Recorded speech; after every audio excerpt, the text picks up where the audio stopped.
Alerte coronavirus. Attention, attention, le coronavirus se transmet très facilement et fait des ravages. Pour l'éviter, le port du masque de protection est obligatoire en tout lieu. Dans l'administration publique ou privée, dans les réunions, les rencontres, dans les marchés, les magasins, les boutiques et lors des déplacements, le port du masque est obligatoire. Même dans les lieux privés, dès lors que l'on n'est pas seul, le masque doit être le fidèle compagnon. Mais attention, le port de masque de protection ne dispense nullement d'appliquer les autres mesures de prévention, notamment le lavage des mains à l'eau et au savon et l'observance de la distance de sécurité sanitaire d'au moins 1 mètre entre personnes. Enfin, s'abstenir de porter des gants en vue du lavage régulier des mains à l'eau et au savon ou de l'application de gel hydroalcoolique. Pour tout savoir sur l'épidémie du coronavirus au Bénin, rendez-vous sur le site web www.gouv.bj/coronavirus. Ceci est un message du gouvernement de la République du Bénin. Lueur d'espoir chez les enseignants aspirants au terme de la rencontre du chef de l'État avec les centrales syndicales. À Parakou, les aspirants saluent l'engagement du chef de l'État. Vous les entendrez dans cette édition. Coup de projecteur sur la technique de pêche Akadia. Elle fait à la fois la joie des pêcheurs et la souffrance des coups d'eau. Une technique séculaire qui revient au devant de l'actualité. Face à face, représentants du programme alimentaire mondial, acteurs des médias, au centre des discussions, la gestion des cantines scolaires. Les débats ont également tourné autour des actions du PAM au Bénin.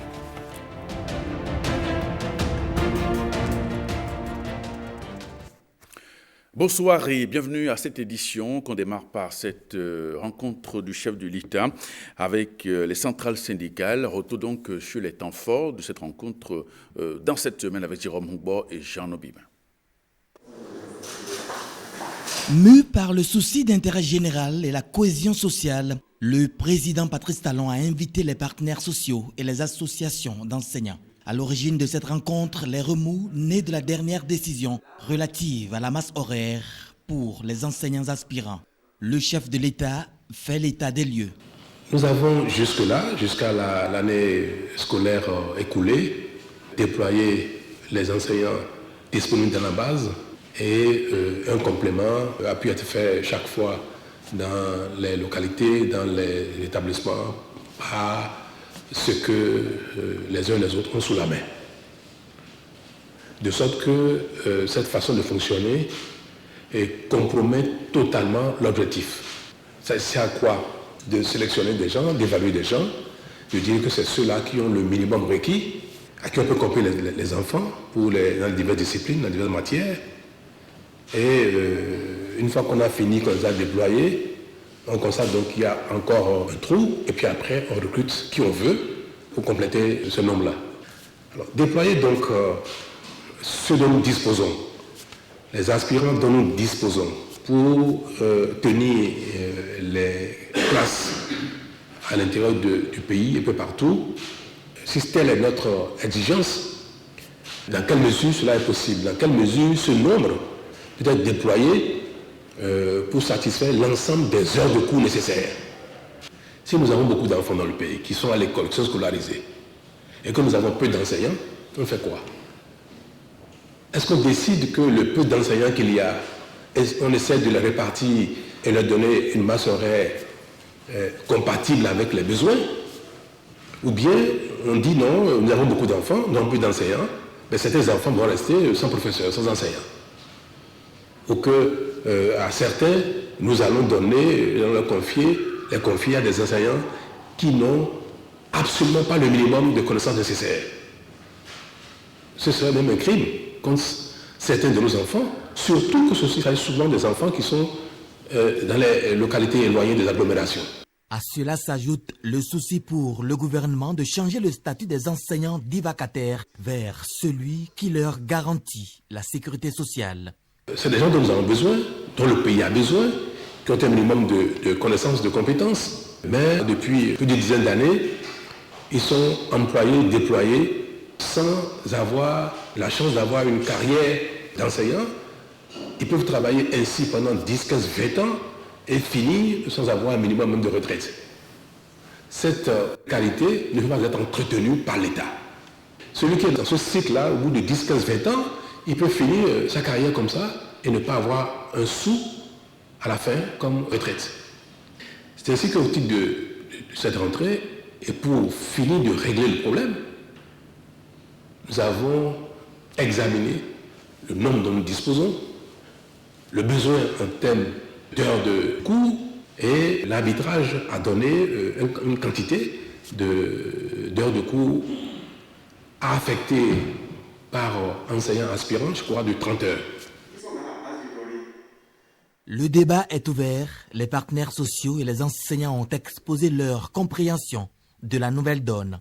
Quand nous prenons ces 30 heures pour nos préinsérés ou ce qu'on appelle les aspirants aussi, l'enseignant, il travaille d'abord à la maison, il travaille en classe, et après la classe, il se retrouve encore dans une autre situation. Donc il doit se préparer à la maison. C'est là qu'il doit faire le gros travail. Surtout que nous sommes dans l'approche par compétence, il doit faire le gros travail à la maison. Même si ce n'était pas l'approche par compétence, on se prépare aussi à la maison. Mais ici, c'est encore plus exigeant. Sur le principe de résorber le déficit en enseignant, je crois que nous nous accordons. Sur le principe de faire en sorte que tous les enfants béninois accèdent à l'éducation où qu'ils soient, là aussi il n'y a pas de problème. Et je voudrais dire une fois encore que nous sommes disposés à faire ce travail pour qu'effectivement les éléments que nous avons, on puisse les verser à votre équipe et qu'ensemble on trouve les solutions qui permettent vraiment de juguler la situation. À la date d'aujourd'hui, si on donne les 30 heures, c'est qu'au moins 5000 enseignants à qui vous aviez déjà dit il y a quelques jours qu'ils allaient être reconduits vont perdre les heures qu'ils avaient. On peut faire mieux. Je suis persuadé que cet impact social, vous n'avez pas souhaité qu'il soit de cette qualité-là. Nous quitterons ici avec la joie au cœur pour annoncer à nos collègues préinsérés que notre papa nous a écoutés. À cette séance, l'ambition du gouvernement est dévoilée. Ne pas entretenir un contrat à la tâche et encourager la construction de la carrière. Les enseignants aspirants précédemment déployés peuvent être rassurés. Aucun aspirant déployé précédemment, déployé l'année dernière et figurant effectivement la base de données ne sera laissé sur le carreau. Aucun. Aucun. Tous les aspirants qui ont été évalués quelques années précédemment et qui ont le niveau minimum requis, qui sont de la base de données, et surtout qui ont été déployés l'année dernière, seront tous reconduits. Il faut dire que cette rencontre du chef de l'État a apporté du baume au cœur des enseignants aspirants. En attendant d'en savoir plus sur ce qu'il adviendra de leur sort, les enseignants aspirants voient déjà l'engagement du chef de l'État, à travers l'engagement du chef de l'État, une lueur d'espoir. Quelques-uns d'entre eux rencontrés dans les collèges de Parakou expriment leur joie au micro de Bertin Adimi Olviga Messa. Cela me réjouit que messieurs Son Excellence le Président a accepté de rencontrer les groupements syndicaux pour échanger autour de ces questions préservant les aspirants. Par rapport aux 30 heures qui constituent une question épineuse actuellement qui gêne tout le monde, le gouvernement a accepté de rencontrer les 16 syndicats et échanger avec eux. Et je crois que de leur rencontre, il y a eu des propositions. On souhaiterait que d'ici peu et dans quelques jours, des décisions finale soit retenue et que ça profite à tout le monde. Je remercie la décision du chef de l'État de revoir. Effectivement, ce n'est pas du fétichisme. Ce n'est pas du fétichisme. On peut revoir et donner nous la chance de pouvoir démontrer, nous en tant qu'aspirants, ce qu'on a appris dans les écoles normales. J'étais ému, je l'ai appris à la radio, d'Emma, et vraiment, je me voyais déjà éjecté du système. On pleure. Et il a écouté. Vraiment, moi personnellement, je suis totalement satisfait de mon président. Ça donne de la joie au cœur de tous les aspirants Et nous l'avons attendu. D'ailleurs, on avait souhaité le rencontrer, lui poser nos doléances. Et on a eu la chance de le rencontrer. Donc, tout le monde est heureux et on attend sa main magique pour qu'une sortie de crise soit trouvée. Alors. Il est le père de la nation. Nous attendons sa main magique pour nous sortir de la situation. Je tiens d'abord à remercier le gouvernement en place et en particulier le chef de l'État qui a su organiser cette séance pour trouver des mesures palliatives en vue de régler un certain nombre de problèmes dans le système éducatif. C'est déjà un espoir. Et par rapport au maintien des aspirants qui avaient servi l'année dernière, le chef de l'État a attesté qu'aucun d'entre eux ne sera retiré. Notre souhait, c'est qu'on puisse déployer ceux-là qui avaient travaillé l'année dernière et ceux-là qui sont également admis non classés l'année dernière. Ce 10 octobre, cela fait exactement un an que s'ouvrait au Palais des Congrès de Cotonou le dialogue politique destiné alors à trouver des solutions innovantes et endogènes aux difficultés engendrées par la mise en œuvre de la réforme du système partisan. Cette rencontre réunissait les acteurs politiques de tous bords sous l'égide du président de la République, dont je vous invite ici à réécouter un extrait du discours prononcé ce jour-là. Notre pays nous appelle au réalisme, à la solidarité et à la cohésion. Aussi indiqué qu'il puisse paraître, notre charte des partis politiques et notre code électoral nous ont causé du tort. Parce que bon nombre d'entre nous, à la mise en œuvre, ne s'y sont pas retrouvés. Aussi apparaît-il désormais pertinent que les acteurs politiques se retrouvent pour apprécier leur application, réfléchir et échanger sur les adaptations possibles à y apporter en vue d'une meilleure et réaliste organisation de l'espace politique et de la compétition politique, permettant le renforcement de l'unité nationale et de la concorde, tout en préservant l'indispensable assainissement des pratiques politiques. Le dialogue politique auquel je vous convie trouve sa justification dans la volonté de notre peuple de voir ces acteurs politiques se hisser à la hauteur des défis qu'impose la construction de l'État et la consolidation de la nation. Il s'inscrit dans mon souci permanent d'associer les acteurs politiques à la recherche des compromis aux questions politiques essentielles, notamment électorales, dont la résolution est indispensable à notre cohésion et à notre marche vers le progrès. Sa finalité réside dans les recommandations responsables qu'il vous appartiendra de formuler à mon endroit.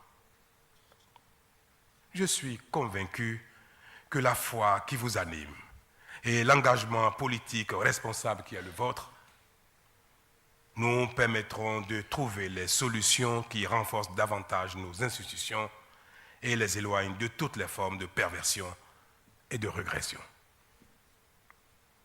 Nous savons tous, et il n'est pas superflu de le rappeler ici ce matin, que pour mettre fin aux pratiques qui retardent son développement et créer les conditions de la prospérité en vue d'offrir des meilleures conditions de vie à ses enfants, notre pays a besoin de réformes d'envergure, telles que la réforme du système partisan. En effet, le système partisan, tel qu'institué, perçu et pratiqué depuis 1991, ne fournit pas toujours les moyens politiques de résilience aux défis institutionnels, économiques et sociopolitiques. Il peine surtout à mobiliser durablement un nombre suffisant dans des ensembles homogènes les ressources politiques qualitatives nécessaires à la performance de l'État dans la réalisation de ses missions essentielles.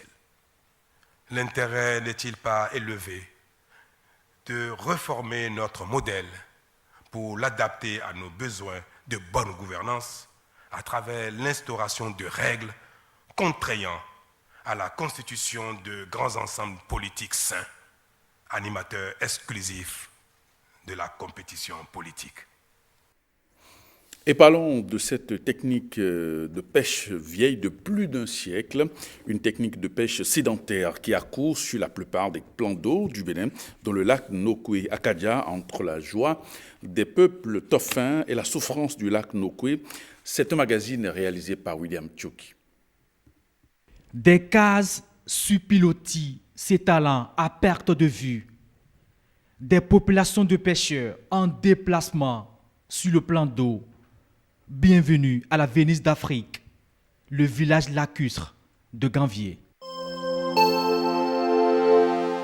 À côté de cet enchevêtrement de maisons déposées tels des pignons de jeu, il y a une image qui frappe l'œil.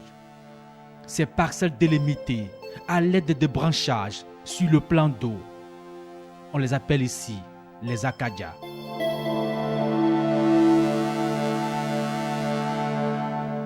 C'est une technique qui date des années 1800, au moment où les communautés ont émigré vers les zones lacustres.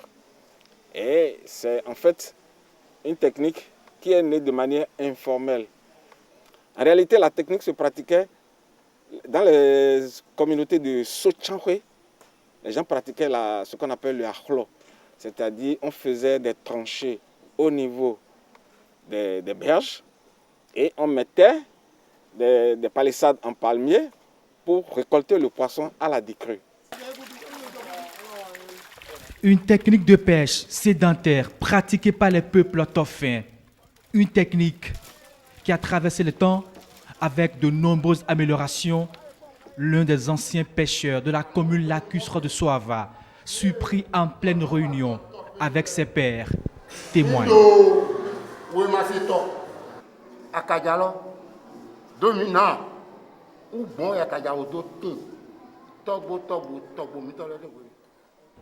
Akadia existe depuis nos arrière-grands-parents. Akadia a vu le jour ici à Soave. Au départ, il n'y avait pas de filet.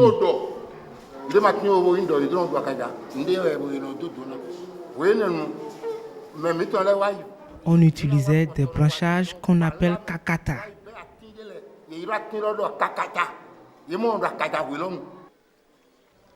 Ces pêcheurs, comme pour nous convaincre de l'importance de cette technique de pêche, nous invitent à vivre la réalité de la récolte de ces packs à poissons après 3 à 5 ans de mise en place de ces branchages entourés de filets.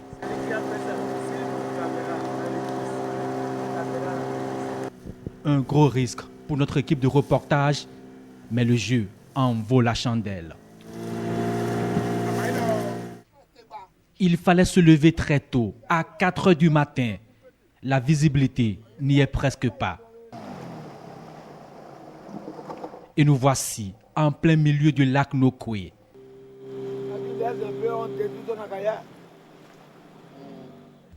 Une traversée de 3 quarts d'heure et nous atteignons l'un des packs à poissons du vieux président Daniel Vidéon.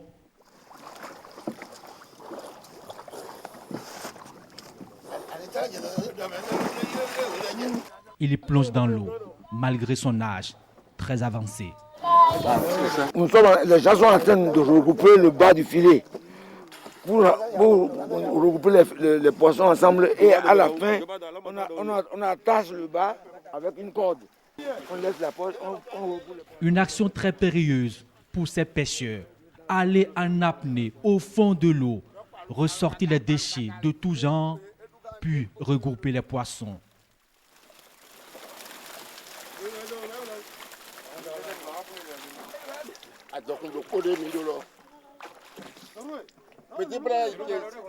C'est notre seule richesse.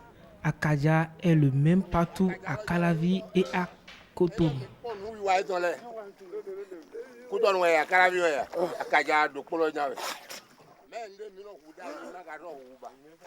Cet Akadia a déjà 5 ans avant qu'on ne l'exploite. C'est une technique d'élevation de poissons sur les plans d'eau. Avant la fin de l'opération, l'horizon s'éclaircit et la récolte du jour est là. Après plusieurs mois d'attente, on jubile. Une joie pour ces pêcheurs de pratiquer cette technique de pêche sédentaire. Une peine par contre pour le plan d'eau, le lac Nokwe. Ces packs à poissons, ces filets à mailles très fines, encore appelés Médopokono, occupent plus de 60% de la superficie du lac. Le lac est couvert en pêcherie sédentaire, notamment à Kadia, à près de 60-65%. Là où il y a les espaces que les gens ont laissés pour la pêche en eau libre, c'est là où on a du mal à mettre les acadias. Parce que là, c'est plus profond. Si tu tombes dedans, tu ne peux pas rester debout, tu auras l'eau sur ta tête. Donc voilà. Et là, aujourd'hui, le lac est compartimenté, saucissonné en individus. Mais il y a des gens qui ont des domaines. Je peux dire, il y a quelqu'un qui a 16 hectares d'acadia sur le lac Nokwe. La loi cadre sur la pêche et l'aquaculture interdit ces différentes pratiques, des techniques qui appauvrissent les plans d'eau en ressources halieutiques. Aujourd'hui, sur le lac Nokwe, il faut réglementer ça. Il y a des endroits où nous, on ne voudrait pas qu'on fasse des plaques. Dans les zones inondables, dans les plaines d'inondation, normalement, c'est des zones où les poissons vont se reproduire.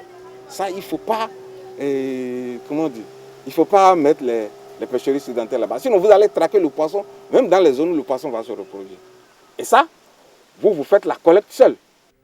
Elles ont aussi contribué à son comblement à travers de nombreux dépôts de branchage abandonnés, des filets délaissés. Il y a la déforestation qui se fait parce qu'on va couper les branchages. Pour faire un parc d'1 hectare, il faut environ 30 tonnes de branchage. D'accord? Donc, ça là, ça amène la déforestation. Il y a le comblement du lac. Parce que lorsqu'on veut récolter, on veut exploiter l'acadia, ils enlèvent les branchages, notamment ce qu'il y a à l'intérieur. Bon, il y a d'autres qu'on amène à la maison, on fait sécher, qu'on utilise comme bois de feu, mais on ne peut pas tout enlever. Il y a une bonne partie qui reste dans le plan d'eau. Il y a les conflits entre pêcheurs. Moi, j'ai mon parc acadia là, quelqu'un vient mettre son filet maillant à côté. Donc, lorsque le poisson sort de mon parc, il va se faire prendre dans le filet maillant et ça crée des conflits entre les acteurs. Maintenant, le lac, on ne permet pas au lac de se régénérer. La période de repos biologique n'existe pas au lac Nokwe. Il n'y a pas une période où on dit, pendant ce mois-là, personne ne va à la pêche. Ça, on ne l'a pas. Une catastrophe écologique à corriger pour la survie du plan d'eau. C'était un magazine réalisé par William Tchoki, Alessis Seguemon et Bruno Rotekwa. Le représentant résident du Programme alimentaire mondial, entouré de ses collaborateurs, était face aux hommes des médias cette semaine. Il était question de faire un zoom sur les activités de l'institution et surtout revenir sur la question des cantines scolaires. Gilles Dansou, Simovion. Le PAM, Programme alimentaire mondial, à cœur ouvert avec les hommes des médias. Des projections qui renseignent sur les activités de cette institution qui lutte au quotidien pour faire reculer les frontières de la misère, de la faim et de la souffrance. Les hommes des médias ont été tenus en haleine pendant plusieurs heures à travers différentes communications axées sur des thématiques bien définies. Aujourd'hui, nous parlons de sécurité alimentaire, nous parlons de sécurité nutritionnelle, mais quels sont les problèmes réels? Parce que c'est depuis longtemps qu'on a développé des politiques, depuis longtemps on a développé des stratégies, mais pourtant on trouve toujours ici et là des populations, des gens qui vont dormir le soir sans avoir mangé. Éliminer la faim, c'est tout un objectif et ça demande du temps, ça demande de l'organisation, ça demande des stratégies. La question des cantines scolaires reste un programme phare dont le déroulement sur le terrain se fait avec beaucoup de précautions. Étant donné que le programme fait partie des priorités nationales, donc il y a déjà une grande partie de contribution que le gouvernement a apportée par rapport à ce programme de cantine scolaire. Et à côté de ça, et quand le programme fonctionne très bien et quand les résultats sont là, cela attire et intéresse aussi les autres bailleurs, les autres donateurs. Surtout quand l'intérêt est là. Il y a vraiment l'intérêt de voir les enfants en train de manger. Ce qui fait que dans le plan stratégique de 5 ans, qui a un coût de un peu plus de 100 millions de dollars, à plus de 80%, c'est le gouvernement qui s'est engagé à apporter donc l'appui financier. Des échanges à bâtons rompus qui renseignent davantage sur cette institution des Nations Unies. Ici, il y a des rubriques qui ont été, des formations prévues pour suivre la qualité et veiller à la qualité, sur la qualité.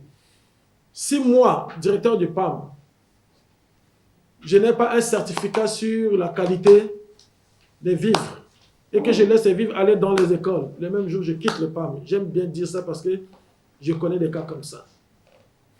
Nous devons et nous regardons scrupuleusement et de façon détaillée la qualité à tous les niveaux. D'abord, au moment de l'achat, nous avons un superintendant qui fait des prélèvements. Il y a un laboratoire ici au niveau du ministère du MAEP qui regarde et qui nous envoie les résultats. Tant que nous n'avons pas les résultats de ces prélèvements sur la qualité, nous ne pouvons pas procéder aux achats. La devise est d'unir tout le monde contre la faim au Bénin. Santé sexuelle et reproductive des jeunes, quelles sont les mesures d'accompagnement dont les concernés peuvent bénéficier pour avoir une sexualité responsable? Eh bien, la question a intéressé le Nankak Bazaou et voici son élément. Le phénomène des grossesses précoces chez les adolescentes prend de plus en plus d'ampleur. Il constitue un frein à la poursuite de leurs études ou de leur formation quand elles sont en apprentissage. Les conséquences ne sont pas moins remarquables chez les jeunes garçons qui sont parfois auteurs de ces grossesses. Pour une sexualité responsable des jeunes, il faut, au-delà de la sensibilisation et de la promotion des méthodes contraceptives, des mesures d'accompagnement. Le manque de moyens faisant souvent le lit au phénomène décrié. Conscients de ce fait, sociétés civiles et organisations internationales jouent leur partition sur le terrain pour accompagner les efforts du gouvernement. Nous sommes ici dans la zone sanitaire Djougou Kopago Wake, où une ONG locale, en partenariat avec Kebene Togo, distribue des kits scolaires aux élèves, des équipements aux apprentis en fin de formation et, pour rester dans l'air du temps, des kits anti-Covid. L'objectif de ce programme, c'est d'accompagner les jeunes à une santé sexuelle responsable, à une sexualité responsable. Accompagner les jeunes à travailler pour une sexualité digne de nom, afin qu'ils ne se lancent pas dans ce qu'on appelle le libertinage sexuel. Je dis merci à tous les partenaires à divers niveaux. Je veux nommer ainsi les CPS, la police, les mairies qui n'ont pas ménagé des efforts pour quand même mener les activités. Je souhaite vivement que tous ces dons, que cela leur serve. La démarche des ONG partenaires séduit les jeunes. Cet accompagnement va leur permettre de se responsabiliser et de ne pas être en proie à une vie sexuelle à risque. Nous les remercions beaucoup pour ce qu'ils font pour nous et pour ce qu'ils continuent toujours à faire pour nous. Et nous leur promettons de toujours les aider à atteindre leurs objectifs. Le matériel que nous avons obtenu, nous savons que nous allons en faire bon usage et ça va beaucoup nous aider dans nos communes respectives. Le souhait des populations est que de telles actions s'intensifient pour que le déficit de moyens ne pousse pas les jeunes à devenir précocement papa ou maman.